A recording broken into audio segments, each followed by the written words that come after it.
The silence in our bedroom was too perfect, too staged. Her dress from last night was crumpled on the floor, smelling like someone else's cologne, not mine. I sat on the edge of the bed, watching her sleep like nothing had happened. One leg out from under the blanket, mouth slightly open, like she hadn't just detonated a grenade in our marriage. I didn't sleep. Not a second. I didn't need to, not after what I found in her purse. She got home at 2:41 a.m. I know because I stared at the clock as the headlights swept across our window. I didn't rush downstairs. I wanted to see what she'd do. She came in humming some song I didn't recognize. Then she paused when she saw the light on in the hallway. I could hear her tiptoeing, heels in hand, phone still buzzing. She never checked the kitchen counter, never noticed I'd moved her purse. I had placed it right where it had been before, right down to the zipper angle. But I wasn't stupid enough to think she'd left it unguarded. Danica never let that thing out of her sight lately. It went with her to the bathroom. She'd sleep with it clutched tighter than she held my hand. But last night, she was drunk, or pretending to be, and that purse was an open book. There was a napkin in there, black ink, a name, a time, a room number, and a hotel key card. Not just any hotel, either. The Meriton Grand, a place we'd once splurged on for our anniversary, before she started rolling her eyes every time I kissed her shoulder. She never said a word when she came home, just crawled into bed like I didn't exist. I didn't speak either. I just sat in the dark and waited for the sun to remind us both that pretending is a lot harder in daylight. This morning, I slid the purse an inch toward her sleeping body. And in 2 hours, she's going to wake up, open it, and realize the key card is gone. Guess where I am right now? Yeah, I'm already at the Meriton Grand. And you wouldn't believe what I just saw in the hotel's guest log. I didn't think I'd actually walk through the lobby doors. I thought my legs would shake too hard, or guilt would swallow me whole before I reached the front desk. But adrenaline makes you bold in the worst ways. I kept replaying that hotel key card in my hand. Smooth, cold, mocking me. The Meriton Grand wasn't a place people stayed at by accident. You booked it to celebrate something, or to hide something. The lobby smelled like citrus and money. Polished marble floors, giant chandelier, fake smiles on every employee. I felt painfully out of place, standing there in yesterday's wrinkled t-shirt with bags under my eyes big enough to qualify as luggage. I approached the desk, trying to look like I belonged, which I absolutely didn't. My voice cracked when I spoke. Of course it did. Hiya. I was supposed to meet my wife here. Danica Holloway. Could you check if she checked in last night? I'm worried she might have gotten the wrong room. Total lie, but I'd rehearsed it 37 times in the car. The clerk typed something on her computer, paused, then squinted like she'd just found a typo. We have a Danica Holloway registered. Yes. Checked in at 11:52 p.m. My stomach clenched. Not because her name was there. I already knew that. But because the clerk's eyes didn't move from the screen. She was reading more. She said quietly, "There's also a second name linked to the reservation." I felt every muscle in my body lock into place. My throat dried. My palms burned. She lowered her voice, barely above a whisper, like she knew she was about to gut me. It says, Danica Holloway and guest. The guest name is Arthur Lane. Arthur, a name I'd never heard her say. A name that didn't belong to any of her co-workers, family members, or friends. A name that sounded too practiced, too deliberate. I felt dizzy, like someone had tilted the entire room and forgotten to warn me. Is she still checked in? I asked. My voice didn't sound like mine. It sounded smaller, almost fragile. The clerk nodded. Yes, the room is still active. They haven't checked out. They. That word felt like a punch to the ribs. I walked away before she could offer anything else. I didn't trust my face not to break. I found a quiet corner near the elevators and sat down, hoping the floor might swallow me. I shouldn't have come. I knew that. But something was pulling me forward. Curiosity, stupidity, maybe hope. The pathetic kind that refuses to die even when everything else does. The elevators dinged. People laughed, dragging suitcases, talking about brunch. And there I was gripping my wife's key card so hard it bent. I don't know what got into me. Maybe I'd finally snapped. Maybe I wanted the truth more than I wanted my dignity. But I stood up, walked toward the elevator, and pressed the button for the 7th floor, the number printed on the card sleeve. The doors opened. The hallway was quiet. Soft carpet. Dim lights. Room 714 stood at the far end, doors slightly ajar. My heart thundered in my ears. Someone was inside. Voices. A man's and a woman's. Not loud, but familiar enough that I felt the blood drain from my face. Her voice. Danica. I stepped closer. My hand lifted on instinct, ready to push the door open. Then I froze. Because the man inside wasn't speaking intimately. He sounded angry. Frantic, even. And what he said next wasn't something I ever expected to hear. Not from a stranger, not in a hotel room, not connected to my wife.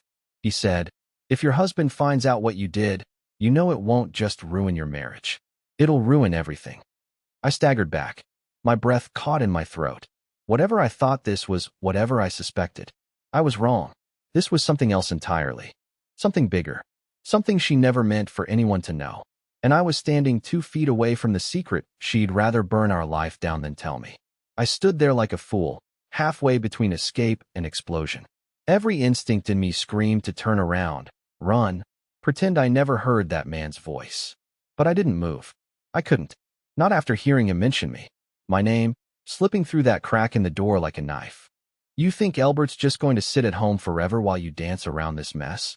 The man, Arthur, growled. "You promised this would be handled." I don't know how long I stood there before my knees remembered how to function.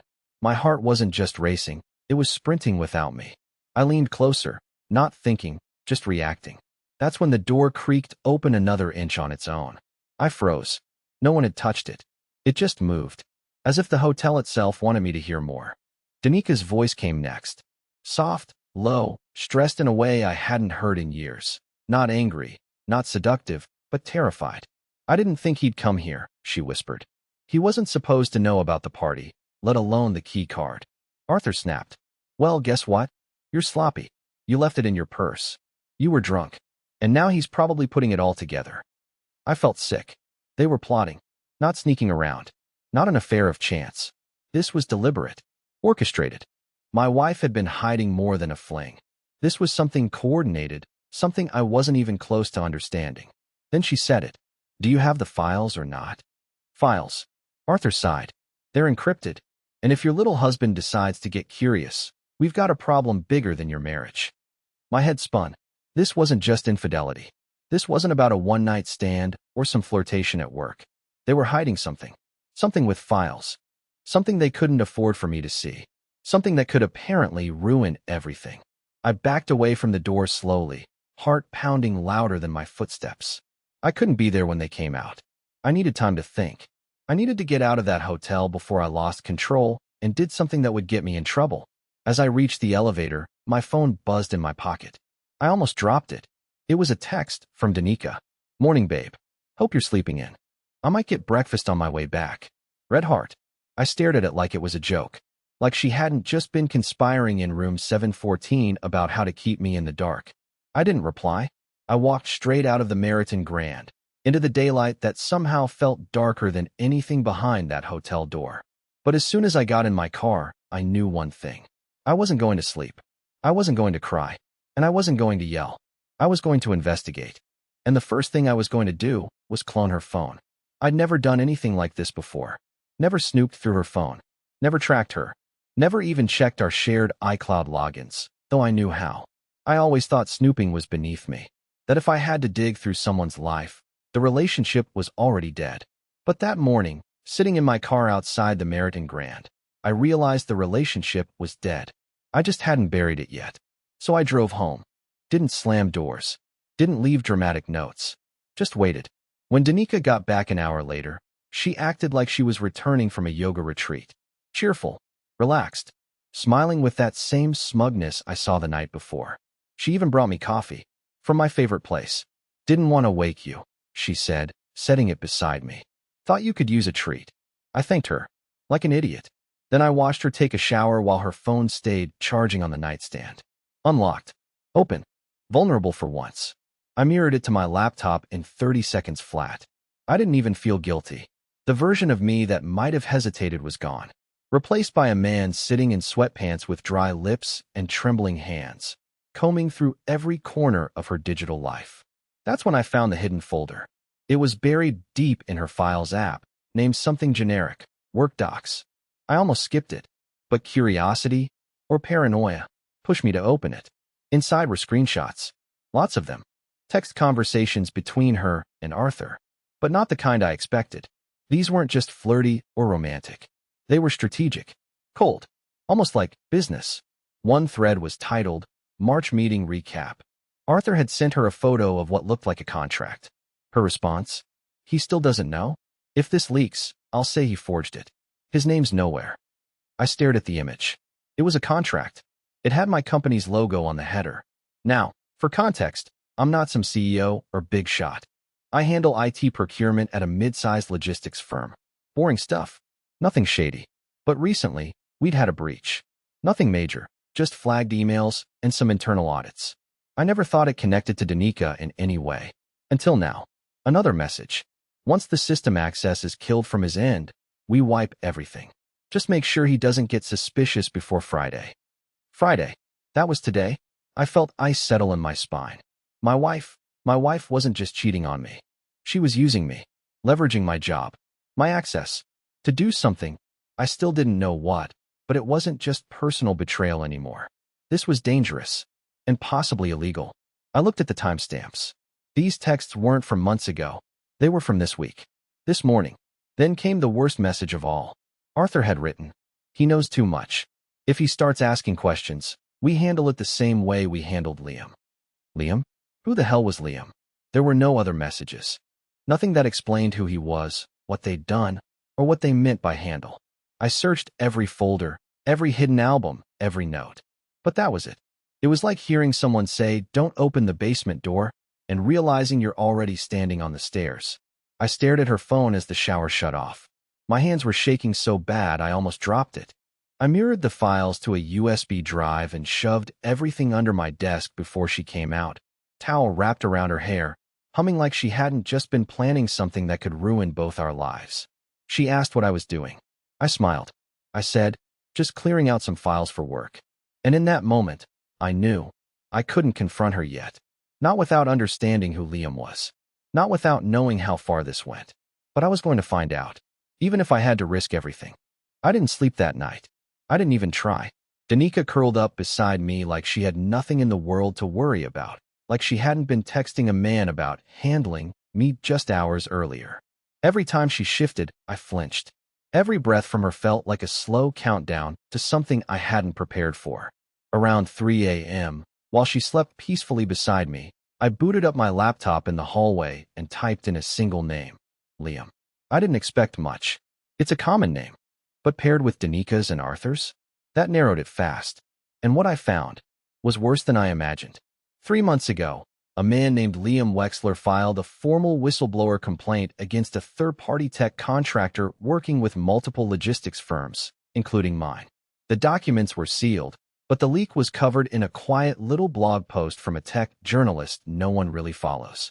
It said Liam discovered that internal data, client shipping manifests, route analytics, inventory counts, was being copied and transferred through back-end systems via someone on the inside. No one had been named, but there were suspicions. And then, just a few days after filing that complaint, Liam had an accident. Car crash.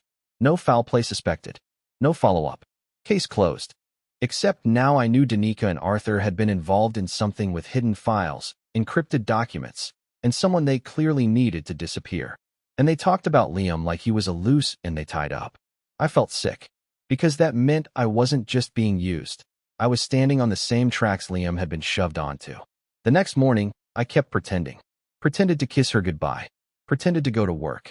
But instead, I drove to a cheap diner 2 towns over and opened my laptop again. I still had her mirrored phone data. I knew I had to dig deeper, but not just into her files. Into Arthur's. It took me hours to get through the layer of security he'd set up on the messaging app they used. But one message from Arthur finally cracked it open. A link to a shared cloud drive. Private. Password protected. And the name of the folder? Holloway Docs. My stomach dropped. That's our last name. The password was in the message thread, hidden as the timestamp from their first kiss, apparently. How poetic. I tried it. It worked. Inside were dozens of PDFs, client logs, VPN access codes, shipping data, company credentials. All of it looked like it had been siphoned from my company's systems. And my name? It was listed on every document as the account that downloaded the data. It was all traceable. To me, Arthur and Danica had used my login credentials, used my network permissions, used my position to get what they needed. And now they were setting me up to take the fall if anything blew up. If this ever went public, I'd be the one blamed for corporate espionage. Not them. But here's what Arthur didn't know, and what Danica forgot. I'm the one who installed our company's off-site redundancy system, and I still have access logs she didn't wipe. I copied everything to a second drive, created a backup hidden in a folder I emailed to myself from an anonymous account. I was done sitting around, hoping she wouldn't notice I was unraveling her lies. I wasn't going to expose her yet. No, first I needed to confront someone else. Because if Arthur had been willing to handle Liam, I needed to know how far he was willing to go for her. And I knew exactly where Arthur would be that night. Because Danica had a new dress laid out on the bed, and I'd seen the dinner reservation on her calendar. She wasn't taking me, but I was going to show up anyway. I'd never been to Bellavino before. It's one of those dimly lit, overpriced, boutique-type restaurants where everything is plated like it's afraid of commitment. The kind of place where people go to pretend their affairs are elegant. The perfect setting for two liars who wanted to celebrate whatever they thought they'd gotten away with. Danica told me she was going to a networking mixer. I didn't ask where. I just smiled and said, "Have fun." She didn't even look up from curling her hair. That alone told me everything I needed to know about how little she feared me. She'd grown so confident in the web she spun that she couldn't imagine anyone cutting through it. But I was done being quiet. I arrived at Bellavino 15 minutes early. I wore a black jacket she hadn't seen before and a baseball cap pulled low, just enough to blend in. The hostess gave me a strange look when I asked for a seat with a view of the terrace. I told her I was meeting someone. She didn't press. From my seat near the back corner, I had the perfect view of the glass doors leading to the private terrace. That's where they'd be. Danica always liked eating outside if it wasn't too windy, said it made the food feel more cinematic. Whatever that meant. At 7:06 p.m. I saw her. She stepped out onto the terrace like she belonged there. Red dress, new heels, hair done in soft curls. And behind her, walking casually like he wasn't the architect of my personal collapse, Arthur Lane. They didn't see me. Not yet. They sat, ordered wine, laughed. She touched his wrist once and leaned in like they were in some romance novel. I couldn't hear what they were saying, but I didn't need to. I'd read their messages. I knew what they thought of me. He's harmless, Arthur once wrote. He'll believe anything. Funny how people stop believing once they have evidence. I waited until their entrees arrived, until their glasses were full, until the mood was perfect. Then I stood up, walked slowly to the glass doors, and opened them like I had a reservation out there.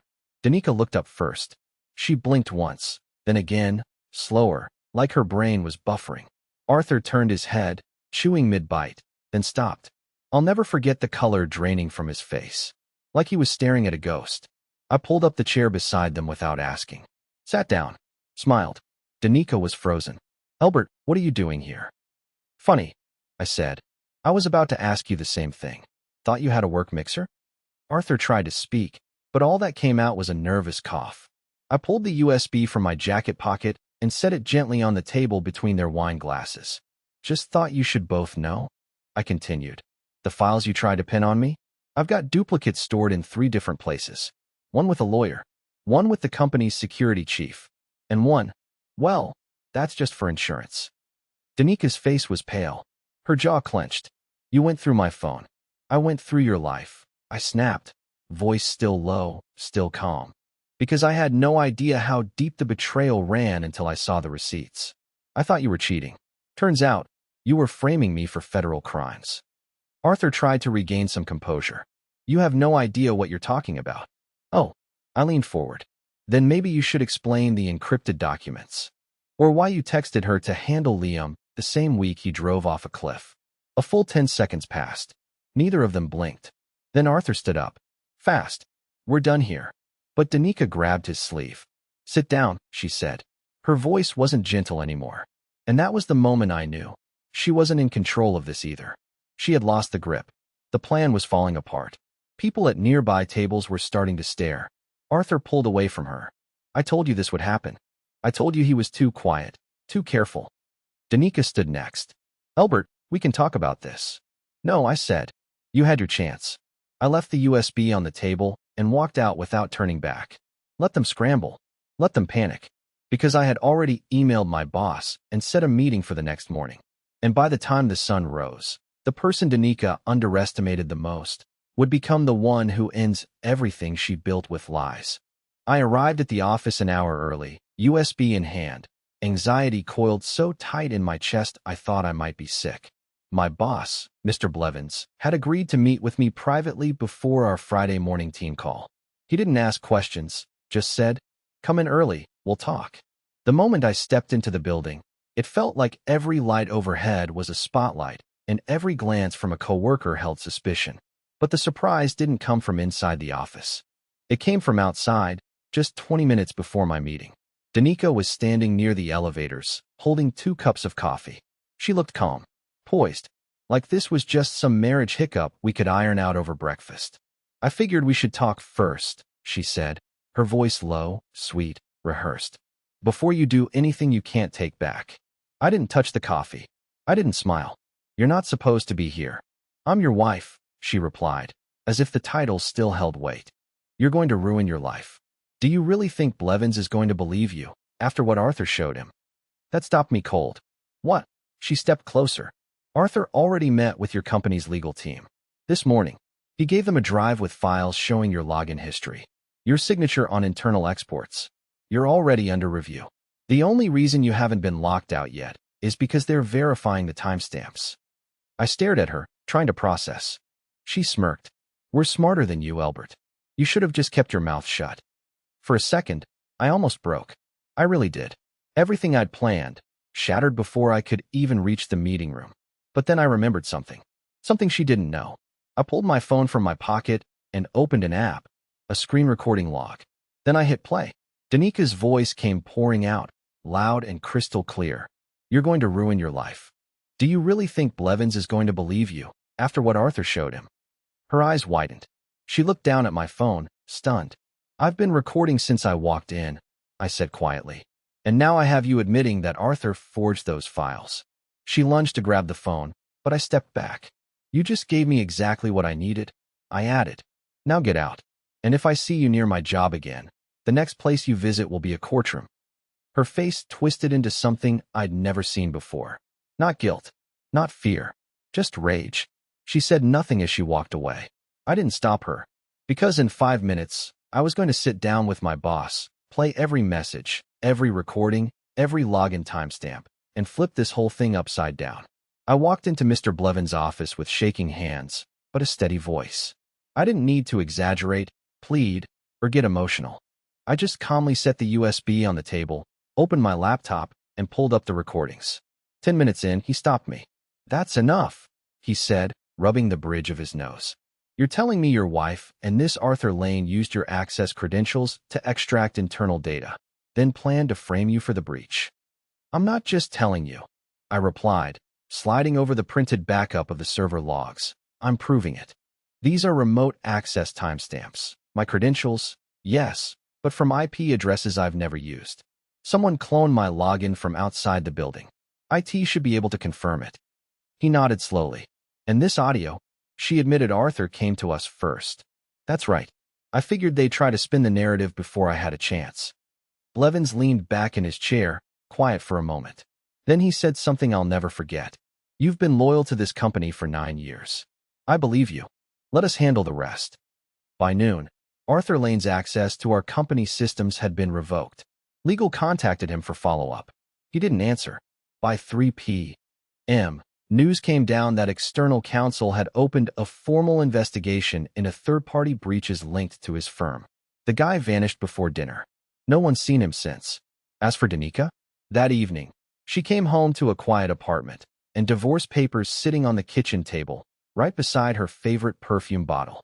She called me 27 times that night, left voicemails that shifted from denial to anger to begging. I didn't respond. She tried coming by. I didn't open the door. And finally, she stopped. It's been 6 weeks. I've since transferred to a new department, got a quiet promotion, and even moved into a smaller apartment across town with my dog, Thimble. It's nothing fancy, but there's peace here. And no locked purses. No fake smiles. No secrets being whispered behind glass doors. Just me, my freedom, and the deep, satisfying relief that comes from surviving a storm you didn't even know you were caught in. Let Danica keep her lies. Let Arthur keep running. I kept the truth. And in the end, that was all I needed.